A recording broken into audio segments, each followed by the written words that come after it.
This story is titled, My Sister Begged for Money to Rent a House and then turned my parents against me because she wanted more. She got arrested and expected me to save her. I refused. Hi everyone. Before we dive in, a quick favor. If you enjoy content like this, please hit the subscribe button. It's free, supports the channel, and makes sure you never miss out on amazing videos. Alright, let's get started. Hey guys, I've been sitting on this for a while. I guess I need to vent a little. Alright, so here's the deal. I'm the oldest in my family. Growing up, I was always the one who kept things together when things got tough. I guess it's just how things go when you're the firstborn. You kind of end up being the responsible one, whether you like it or not.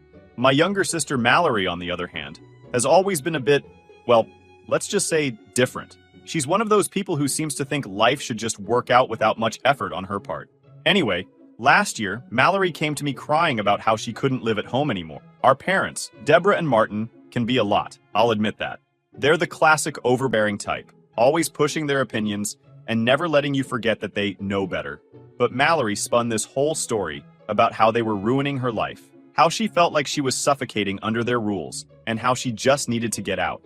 She said all the right things. I just need some space to figure out my life. I'll start applying for jobs as soon as I'm settled, and I swear I'll handle it after the first few months. She laid it on thick. I mean, she was crying and everything.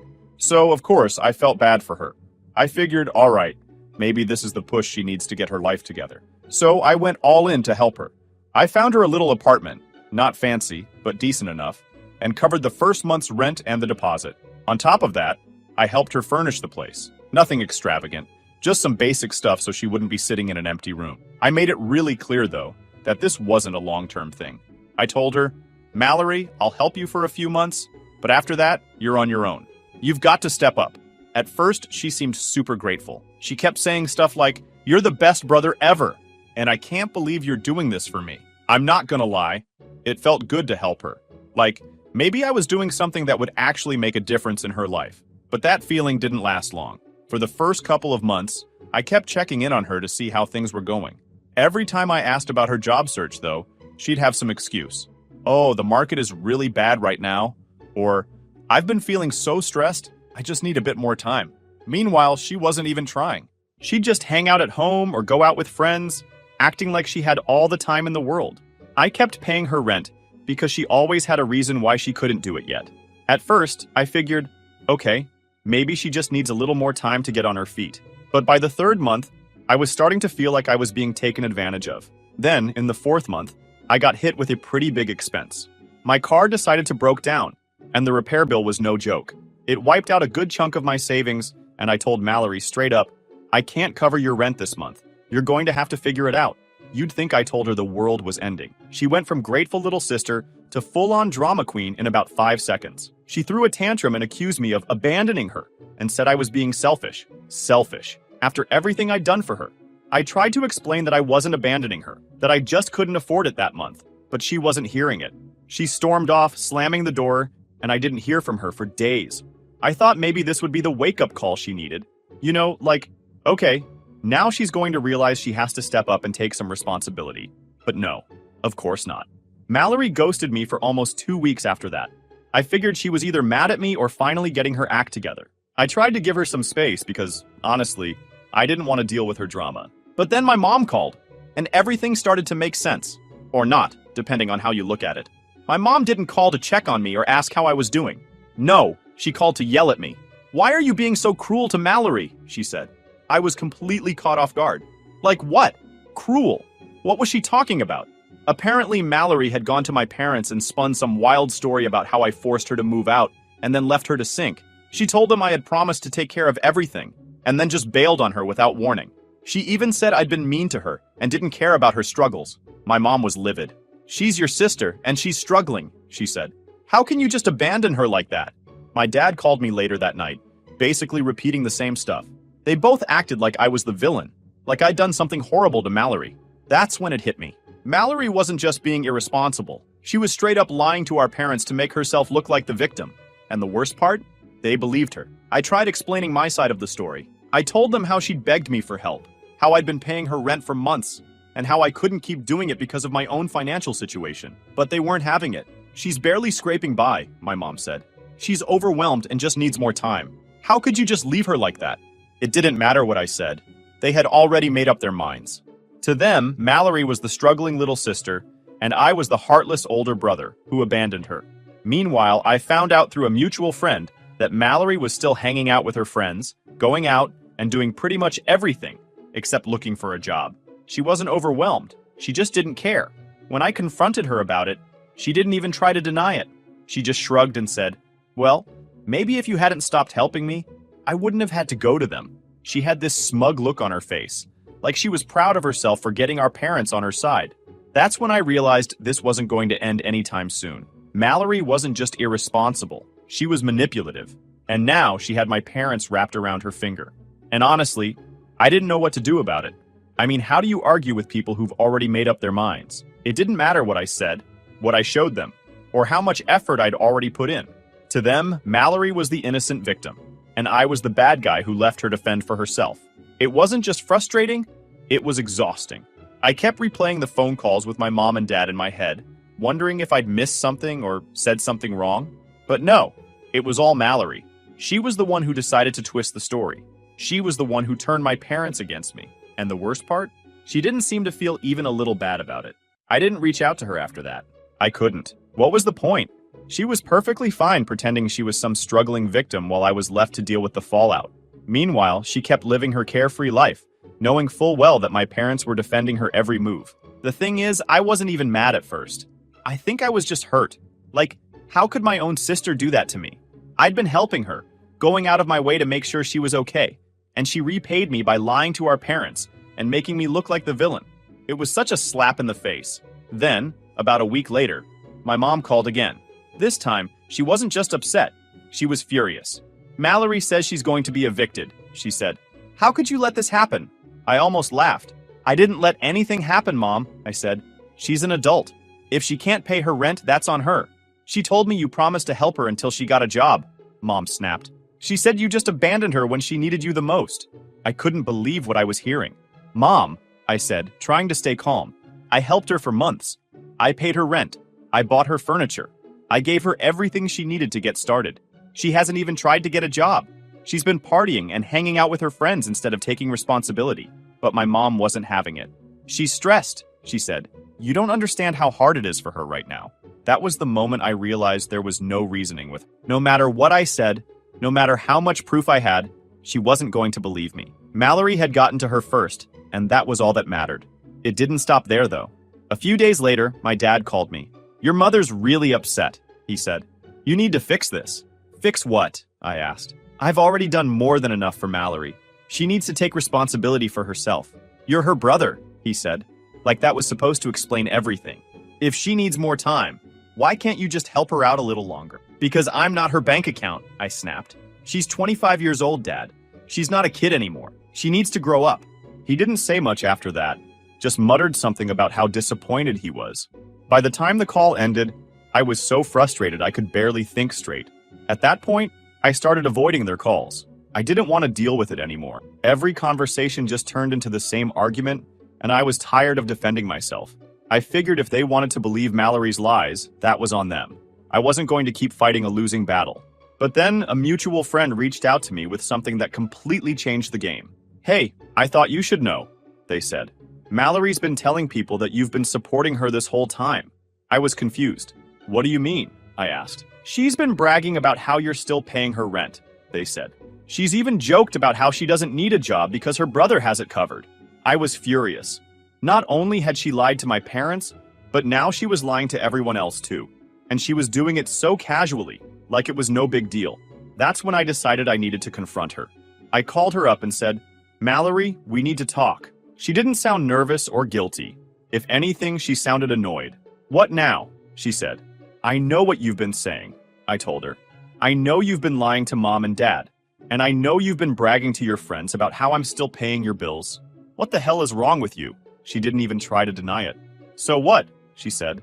"If you just kept helping me, none of this would have happened. I had to survive somehow." "Survive?" I said, completely stunned. "You've been partying and hanging out with your friends while I've been breaking my back trying to help you? And now you're lying to everyone about it? Are you kidding me?" She just laughed. "You're so dramatic," she said. "It's not that serious." That was the moment I realized Mallory wasn't just irresponsible. She was narcissist. She didn't care about anyone but herself.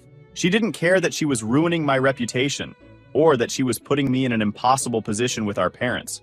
All she cared about was making sure she didn't have to deal with the consequences of her own actions. I hung up the phone and decided I was done. Done helping her. Done trying to explain myself to my parents. Done being the one who always had to clean up her messes. I wasn't sure what would happen next, but I knew one thing for sure. I wasn't going to let Mallory drag me down with her anymore. But of course, my family wasn't about to let it go that easily. I kept ignoring calls from my mom and dad for a while, thinking they'd eventually drop it. They didn't. Every few days, I'd get another voicemail from my mom, her voice trembling with disappointment. "Why are you letting this tear our family apart?" she'd say. Or worse, "I raised you better than this."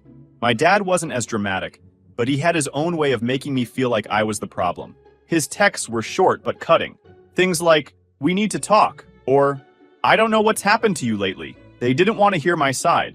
They just wanted me to fix things. And by fix, they meant give Mallory whatever she wanted.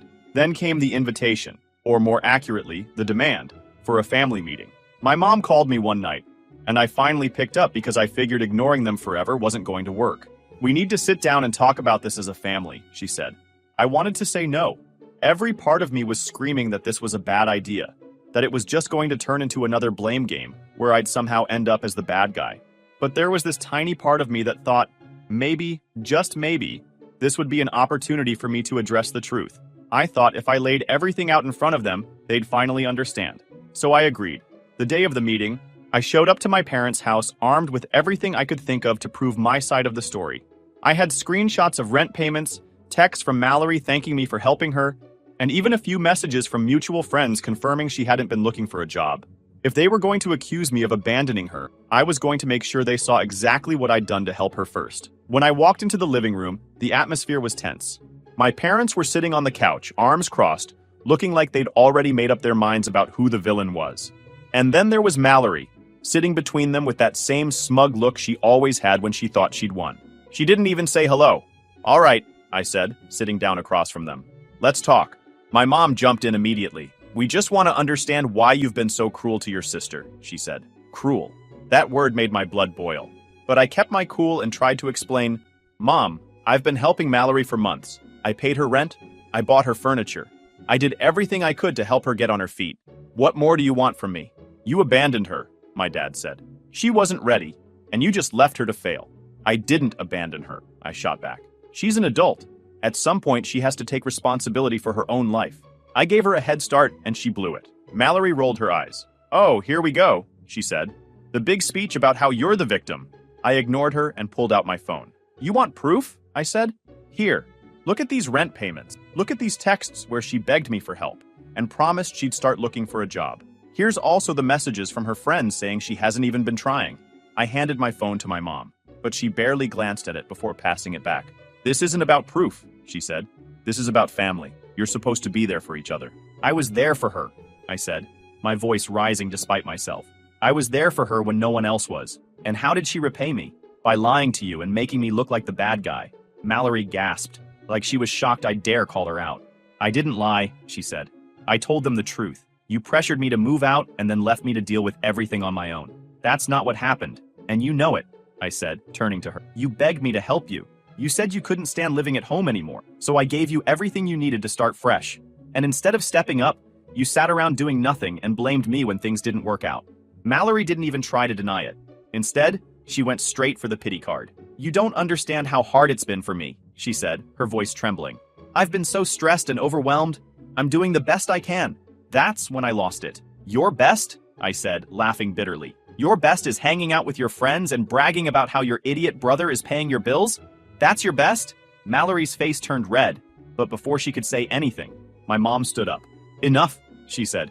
"We're not going to sit here and let you attack your sister like this." "Attack her?" I said, standing up too. "I'm not attacking her. I'm telling the truth. But I guess that doesn't matter, does it? You've already decided I'm the bad guy." My dad shook his head. "You've changed," he said. "You're not the son we raised."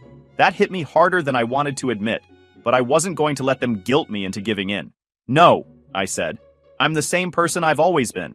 The difference is, I'm finally done letting Mallory walk all over me." With that, I turned and walked out.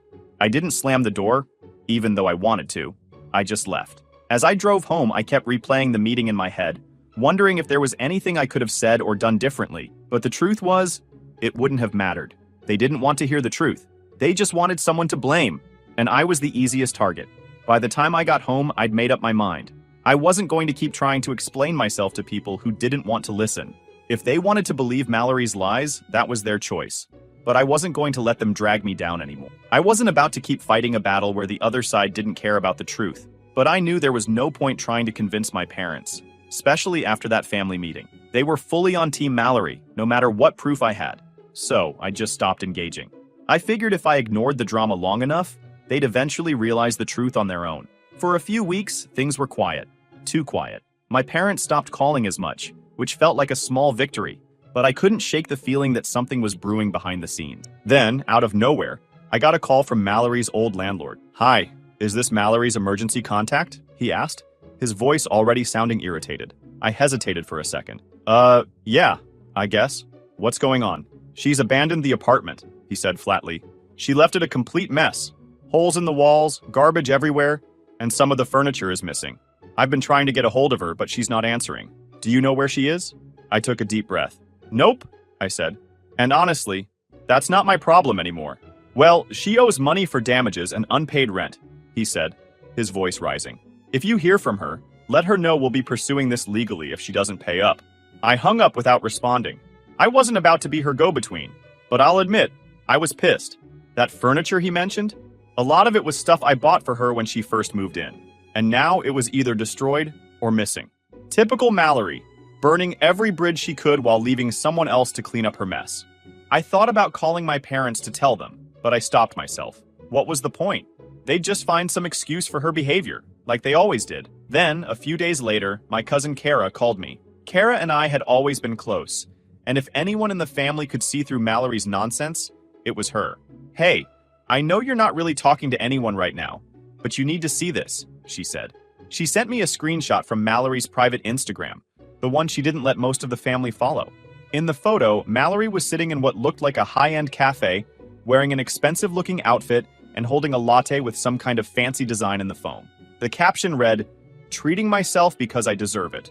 I stared at the photo for a solid minute, trying to wrap my head around it. This was the same person who had been crying to my parents about being broke and overwhelmed. The same person who trashed her apartment and skipped out on rent. And now she was out there treating herself?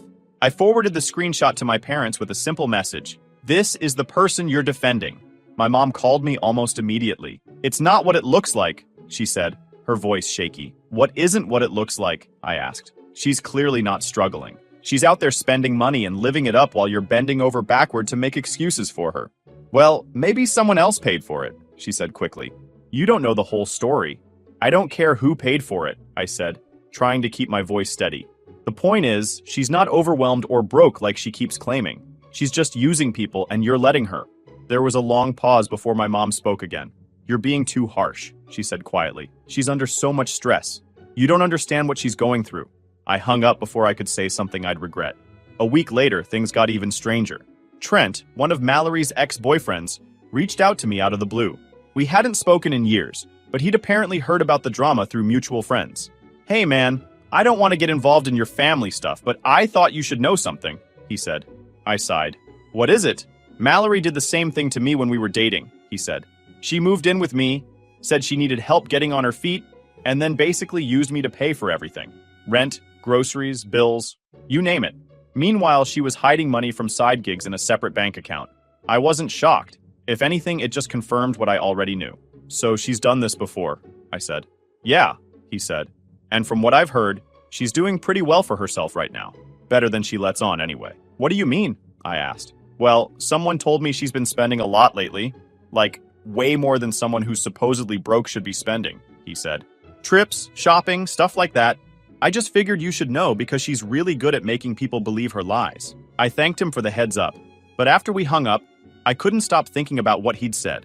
If Mallory had money stashed away somewhere, it would explain a lot. Like how she seemed to always bounce back despite constantly burning bridges. But where was it coming from?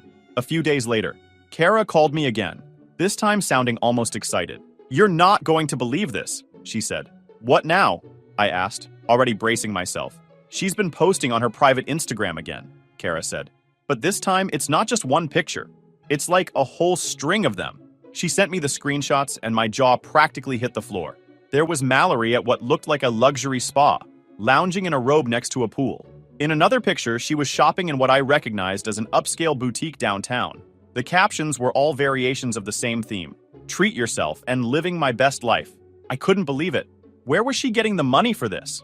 I decided to dig a little deeper on my own. I started with her social media, going through every post, tag, and comment I could find. Most of it was private, but there were little clues here and there. Mentions of expensive places, photos of pricey meals, and comments from her friends joking about her glow up. The more I looked, the more I started to realize that Mallory wasn't just getting by. She was thriving, or at least pretending to. But how? That's what I couldn't figure out. I even considered reaching out to some of her friends, but I wasn't sure how much they knew or if they'd even tell me the truth. I didn't want to tip her off either. If she knew I was digging into her life, she'd probably just double down on her lies or spin some new story to make me look bad. The whole thing felt like a puzzle, and I wasn't sure if I was ever going to get all the pieces. But one thing was clear. Mallory wasn't struggling. She wasn't overwhelmed or under pressure like she'd been telling everyone. She was hiding something, and I was going to find out what it was. At this point, I wasn't just frustrated. I was determined.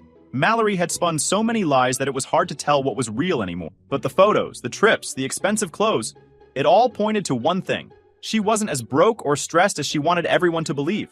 She was hiding something, and I wanted answers. The more I dug, the more inconsistencies I found. For example, there were comments on some of her older Instagram posts from a few months back. Things like, "Can't wait to see you in LA," and "Living the dream, girl."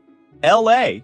Mallory had never mentioned anything about traveling to our parents, and she definitely hadn't said anything to me. Another weird thing was how polished her lifestyle seemed. Even when she was supposedly broke, her photos looked curated, like she was trying to project an image of success. Everything was pristine. The backgrounds, the outfits, even her captions. It felt fake, like a show she was putting on for her audience. Then there were her friends. I didn't recognize most of the people commenting on her posts. They weren't the crowd she used to hang out with, the ones who were always tagging her in party photos and inside jokes. These new people were different. They seemed more polished, more upscale. It made me wonder if Mallory had completely shifted her circle to fit whatever image she was trying to sell. A few days later, Kara called me again. "I think I might have something for you," she said, her voice low like she didn't want anyone to overhear. "What is it?" I asked. "Remember that post from the boutique?" she said. "The one where she was showing off all those shopping bags?" "Yeah. Well, one of my friends works there," she said. I asked her about it. And guess what? Mallory didn't even pay for most of that stuff. Apparently, she's been showing up with people who foot the bill for her. I frowned. "Like who?" "I don't know," Kara said. My friend didn't want to say too much, but she did mention that Mallory's been hanging out with some guy who spends a lot of money on her. She didn't get his name, but she said he's definitely not from around here. That explained some of the shopping, but it didn't explain everything. I thanked Kara for the info and kept digging. Later that week, I got another clue. This time, it came from an unexpected source. Mallory's old roommate, Claire. I hadn't spoken to Claire in years, but she messaged me suddenly. "Hey," she wrote. "I don't know if this is my place, but I thought you should know that Mallory's been acting shady." I raised an eyebrow. Shady? That seemed like an understatement at this point. "What do you mean?" I asked. Claire's reply was long, but it painted a pretty clear picture. Apparently, Mallory had borrowed money from Claire months ago, claiming she needed it for rent. She promised she'd pay me back, but then she ghosted me, Claire wrote. And now I'm seeing her posting all this stuff on Instagram, and it doesn't add up. She owes me over $800, but she's out here living like a queen. I apologized to Claire on Mallory's behalf, not that it was my responsibility, and told her I'd try to get to the bottom of it. By now, I had a good idea of what was going on. Mallory had built her entire life on lies and manipulation. She'd cut ties with anyone who called her out, surrounded herself with people who didn't know the real her, and managed to keep up the facade by relying on others to bankroll her lifestyle. But I still wanted concrete proof. If I was going to confront her, or anyone else in the family, I needed to be 100% sure. So I decided to go back through her social media, this time focusing on any tags or mentions from her new friends. It didn't take long to find something interesting. One of the people who tagged her, a woman named Sophia, had a public profile. Sophia's posts showed her in the same places Mallory had been: boutiques, spas, and even a rooftop party that looked like something out of a movie. The captions were vague but hinted at some kind of business relationship. Things like another successful meeting or celebrating our achievements. But there was one post that stood out. It was a photo of Mallory and Sophia sitting on a couch, surrounded by shopping bags. The caption read, "Grateful for my team and all the hard work we've put in." Team? What team? The more I looked into Sophia, the more suspicious I got. She didn't seem to have a regular job, at least not one she talked about online, but she posted a lot about hustling and making moves. It all felt vague, like she was trying to sell an image rather than a product, and Mallory was right there in the middle of it. At this point, I couldn't tell if Mallory was scamming people, getting scammed herself, or just riding along for the free perks. But it was clear she wasn't the broke, struggling person she'd been pretending to be. Instead of going to my parents with what I'd found, I decided to sit on it for a bit. I wanted more answers before I brought them into it. If I rushed into this, Mallory would just spin another story to make me look like the bad guy, and I wasn't about to give her that chance. Then, out of nowhere, I got a call from Mallory herself. "Hey," she said, her voice unusually cheerful. "How's it going?" I wasn't sure how to respond. We hadn't spoken since the family meeting, and now she was acting like nothing had happened. Fine," I said. "What do you want?" She laughed like I'd made some kind of joke. "I just wanted to catch up. I feel like we haven't talked in forever." I narrowed my eyes. "What do you really want, Mallory?" There was a pause, and then she sighed. "Look, I know things have been tense between us, but I think we should put all that behind us. We're family, you know?" I didn't trust her for a second. "Why now?" I asked. "No reason," she said quickly. "I just miss talking to you." I ended the call as soon as I could. Whatever Mallory was up to, it wasn't going to be good, and I had a feeling I was about to find out exactly what it was. Mallory's sudden, cheerful call had stuck with me, but it didn't take long for the truth to surface. Days after her call, the pieces started coming together. I couldn't shake the feeling that she was in trouble, and as usual, she was reaching out to me only when she'd run out of options. Then the bomb dropped. Late one evening, my mom called. Her voice was shaky, and I could tell something was seriously wrong. "She's in jail," she said. For a moment, I thought I'd misheard her. "What? Who's in jail?" "Mallory," she whispered. "She's been arrested." "What did she do this time?" I asked, though I already knew it wasn't something minor. "She stole money," my mom said, her words trembling. "Thousands of dollars from her friends. They pressed charges." I let the silence hang between us as I tried to process what she was saying. "How?" "She used their accounts," my mom explained. "She somehow convinced them to let her manage some payments and then transferred the money to herself. One of them caught on and went to the police. It all clicked. The loans she begged people for, the vague posts about making moves, and the shopping sprees she clearly couldn't afford. She hadn't just lied her way through life. She'd stolen her way to this point. "She needs us," my mom said, breaking the silence. "She wants us to bail her out." I felt a bitter laugh rise in my throat. Of course she did. Mallory never faced consequences if she could help it. "And you're going to do it, aren't you?"